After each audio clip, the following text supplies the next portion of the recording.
頭髮係可以富養出嚟㗎，唔需要出去做 treatment，只需要你有海馬梳，靠自己喺屋企花5分鐘就可以按摩頭皮、育髮、防脫髮，仲可以減低白髮生長。頭皮嘅按摩刮痧係唔需要任何刮痧膏或者精油，只係需要海馬梳、育髮精華。先將深化精華噴霧噴喺海馬梳齒上，將頭皮分為3個部分。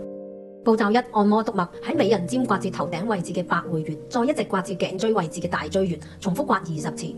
步驟2：按摩膀胱經，喺膀胱經位置刮至大椎穴，如果有濕氣重問題咧，可以喺大椎穴以 set 字按摩，重複刮20次。步驟3：按摩膽經，喺膽經位置刮至大椎穴，記得要圍住耳背咁刮啊，重複刮20次。步驟4：以 set 字方法按摩5經，喺頭皮5經各按摩10下，幫助進一步疏通頭皮穴位。步驟5：放鬆風池穴，喺後尾枕上下來回按摩後方兩邊風池穴，除咗加速頭髮生長，仲有助舒緩肩頸痛，按摩20次。步驟6：逆向放鬆髮根，由後髮際線位置逆向刮至百會穴，有助刺激頭皮穴位，加速血液循環，刮20次。